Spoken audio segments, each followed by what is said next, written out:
Hello. Sa pangalan po ng dakilang Panginoong Jesucristo, sa mapagpalang hapon po sa bawat isa sa atin. Dito po tayo sa kalawang bahagi na kung saan atin pong binabasa, binibigyan ng buhay ang mga sitas na ipinagkaloob sa araw na ito. Ang una pong sitas, ayon sa unang sulat ni Apostol Pablo sa mga taga-Korinto, sa Kapitulo 3, versikulo 12 hanggang 23. Ang sabi po ganito, "Datapwat kung ang sino may magtatayo sa ibabaw ng pinagsasaligan ito, ng ginto, pilat, mga mahalagang bato, kahoy o yung dayami. Ang gawa ng bawat isa ay mahayag sapagkat ang araw ang magsasaysay, sapagkat sa pamagitan ng apoy inihahayag at ang apoy rin ang susubok sa gawa ng bawat isa kung anong yaon." Ngayon po, ang pinag-uusapan po dito, yung magtatayo sa ibabaw ng pinagsasaligan. Sabi po sa 11, "Sapagkat sino man ay hindi makapaglalagay ng ibang pinagsasaligan." Ibig sabihin, wala pong ibang pundasyon maliban sa batong yaon sa makatuwid bagay si Jesucristo. Sabi dito, sapagkat sino man ay hindi makapaglalagay ng ibang pinagsasaligan, kundi ang nalalagay na ito'y si Kristo Jesus. Ibig pong sabihin, dahil po sa ating dakilang Panginoon, dahil po sa Kanya, siya yung naging bato na pinakapundasyon ng ating mga pananampalataya. At ngayon po, kumbaga sa patibayan ng isang bahay, siya po ang naging batong katitisuran. Pero po, naging bato sa panulukan o po tinatawag na cornerstone. Isang sulok ng bahay, siya yung pinakabato na pinagsasaligan natin o nagpapatibay ng bahay na yan. Ngayon po, kung titingnan po natin, lahat po tayo ay nakaugnay sa ating dakilang Panginoon. Ibig sabihin, sa ibabaw mismo ng pananampalatayang yan sa ating dakilang Panginoon, tayo naman po ang magpapatuloy kung papaano natin ipapatong doon sa batong yaon ang na pinagsasaligan ng ating pananampalataya, kung paano natin gagawin bilang tayo tinawag para maglingkod at sumunod sa kanyang kalooban. Nasa atin na po kung ano ang gagamitin natin. Meron pong mga pagpipilian dito. Ang iba, ginto. Mahalagang tingnan. Pero kung titignan natin, kahit idaan mo yan sa apoy, kung iyan ay purong ginto, mananatili po ang pagiging ginto. Ibig sabihin, hindi po siya kayang sirahin. Isa pa, pilak. Ang pilak, pwedeng magbago yan ng anyo, katulad din ng ginto, pero nananatili pa rin ang pagiging pilak kahit yan ay dalisayin mo sa apoy. Pilak ang kalalabasan pa rin niya. Sapa, mahahalagang bato. Ngayon po, kung titignan natin, kapag sa katulad lamang ng mahahalagang bato, pwede siyang mabiyak, pwedeng mabago yung shape, o mabago yung pagkakakilanlan.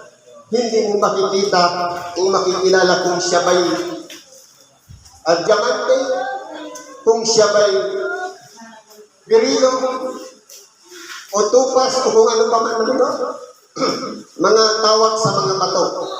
Dahil po, maaari po siyang mabago, depende po sa pagkakataon kung ang pinagsasaligan ng tao ay mahina o marupok at hindi talaga nakapatong sa ibabaw ng isang bato. Ano pa sabi dito? Tuyong dayami na pwedeng kapag inilapit natin sa apoy silaban agad, pwedeng mawala yung pananalig na yan. Sa katotohanan po nangyayari yan. Dahil kung titingnan po natin mula noon, yung mga tinitingala natin mga tao, na akala natin hindi na mag-iiba, hindi na panghihinaan ng loob, hindi mawawalay sa grupo. Pero kung titingnan natin, kung hindi matibay ang pagkakapatong doon sa pinagsasaligang bato, minsan po nawawala sa sirkulasyon ng grupo. Kaya mahalaga po yung koneksyon natin sa bato.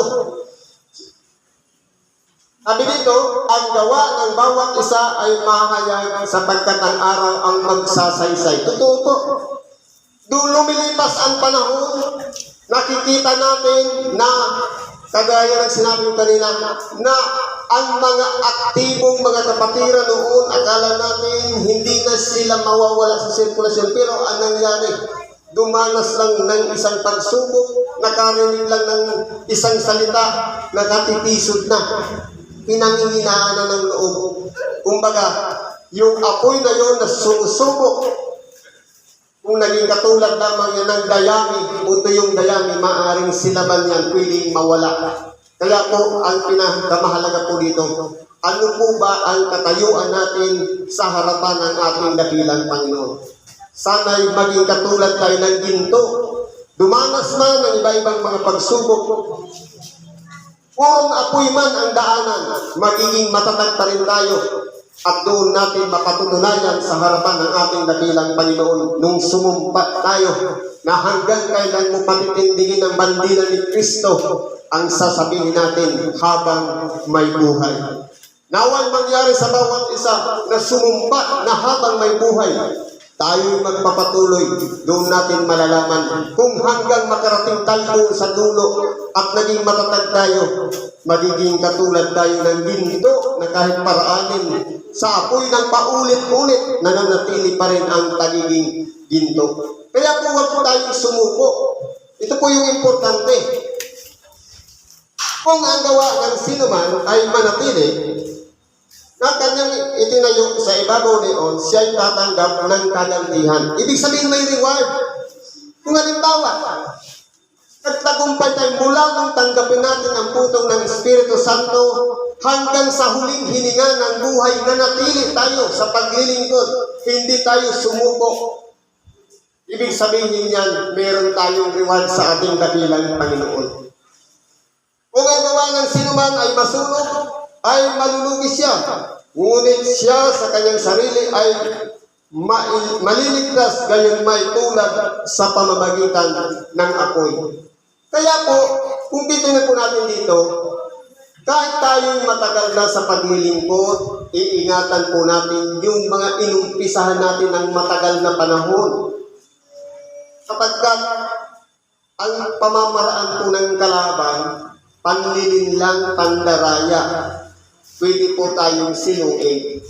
Pero, salamat sa Diyos, kung tayo po'y dumaranas noon, nagtagumpay tayo at nagpapatuloy tayo hanggang sa huling hininga ng ating buhay. Pasalamat tayo sapagkat hindi tayo malulugi o hindi tayo masusunog, kundi magtatagumpay tayo.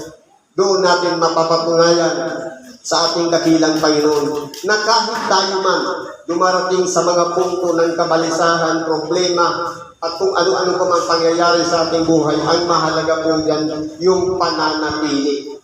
Yung kaligtasan kung makalagpas doon sa mga pagsubok na dumarating sa ating buhay. Hindi ba ninyo nalalaman na kayo'y templo ng Diyos at ang Espiritu Santo ng Diyos ay nananahan sa inyo?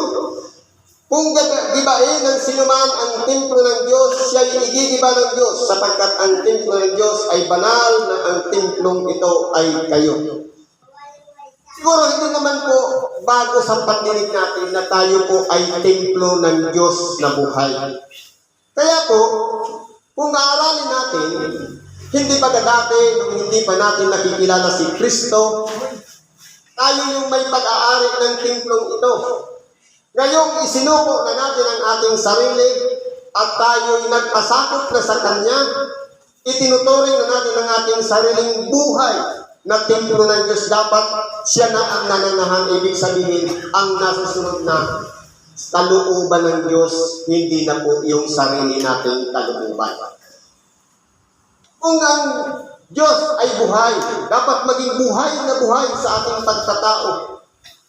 Na sa lahat ng mga gawain, tayo nakikisalo, tayo nakikiugnayan, o kaya ginagampanan natin sang-ayon sa kalooban ng Diyos. Kaya kung sisirain natin itong templong ito na ibinigay ng Diyos, ang iba may mga nagpapatiwakal, ang iba nilululong sa bisyo, ang iba sinisira ang sariling pagkatao. Kung sarili natin gigibayan o igigiba din tayo ng Diyos. Kaya marapat lamang na ingatan natin na kapag itong sarili natin naging templo ng Diyos na buhay, dapat pag-ingatan natin. Palagi natin busugin, palagi natin bigyan ng tubig na maiinom, ng kalakasan, ng pahinga, upang sa ganun patuloy itong gamitin ng Espiritu ng Diyos na buhay para ang salita ng Diyos may pangaral, may pahayag at makatulong pa tayo sa mga kapatid nating may karamdaman. Kaya hindi natin pwedeng abusuhin ito, kundi ingatan natin sapagkat igigigarin ng Diyos ang sinumang tao na gumiba ng templong ito na walang iba, tayo po yun. Kaya po kung tayo nag-surrender na kay Lord, dapat po hindi magiging kasagabalan ang lahat ng mga nangyayari sa ating buhay. Kung obligasyon natin na dumako ng templo, ang mga ulan na yan, bagyo, hindi po yan sagabal, pupunta tayo para gampanan natin dahil ang nasusunod po hindi ang sarili nating kalooban, kundi ang kalooban ng Diyos na ang templong ito'y gagamitin para ipangaral ang salita ng Diyos, tumulong sa may mga karamdaman. Yun po yung ibig sabihin ng pagpapasakop sa Diyos. Kaya po, pag-ingatan natin ang ating buhay na ito, itong katawang ito, na templo ng Diyos na buhay, na dapat gamitin lamang natin sa ikapupuri at ikaluluwalhati ng Diyos. Hindi yung sa sarili nating kapurihan. Ano ba sabi dito? Sino man huwag magdaya sa kaniyang sarili. Kung ang sino man sa inyo'y nag-iisip na siya'y marunong sa kapanahunan ito, ay magpakamangmang siya upang siya ay maging marunong. Ito po ang mahirap gawin. Kasi kung pagkaminsan, halimbawa, kung gusto natin na, halimbawa, nag-iisip na marunong tayo, dahil mataas ang pinag-aralan natin, kumbaga sa level ng edukasyon, kumbaga, hindi mo pwedeng ibaba ng sarili dahil matagal mong pinuno. Imagine, 16 years ka pa balik-balik sa school, tapos naging graduate, tapos pagdating mo sa, halimbawa, palagay natin, naging edukado ako, tapos ang nadakuan kong templo, hindi naman, ang Pangulo kumbaga, hindi naman nakatapos. Tapos miminusin ko na, hindi po. Kundi ang sabi dito, kung ang sino man sa inyo nag-iisip na siya'y marunong, sa kapanong ay magpakamangmang siya. Ibig sabihin, kung gaano kataas ang level ng namumuno, ibaba pa natin ang ating sarili sa kanya dahil siya po ang itinalaga para mamuno. Respeto po ang ibig sabihin nun. Pero kung halimbawa, dahil marunong na tayo, dahil pag magdidikta doon sa namumuno, parang lumalabas na hindi po karunungan ang tawag yan. Kundi ang tunay na karunungan, katulad ng ginawa ng ating dakilang Panginoon, nandoon sa Kanya ang buong kapakumbabaan, pagsunod sa Kanyang Ama, sang-ayon sa mga inihula ng mga propeta patungkol sa Kanya na dapat niyang gawin. Ganun po ang ginawa ng ating dakilang Panginoon. Kaya po siya nagtagumpay. Sabi dito, sapagkat ang karunungan ng sanglibutan ito ay kamangmangan sa Diyos, sapagkat nasusulat, hinuhuli niya ang marunong sa kanilang mga katusuhan. Kaya kung titingnan natin dito, yung karunungan ng sanglibutan ito, napakalawak. Karunungan na kung titingnan natin, ginagamit yung mga sariling karunungan ng tao para magpasikat, para ilakhala ang mga pangalan, para itanyag ng mga tao, para papurihan, para luwalhatiin. Hindi po ibig sabihin na dapat mangyari sa bawat isa yan sa amin, kundi kinakailangan pahalagahan natin yung karunungan mula sa Diyos, sapagkat ang karunungan ng sanlibutan ito ay walang halaga, walang kwenta sa harapan ng Diyos.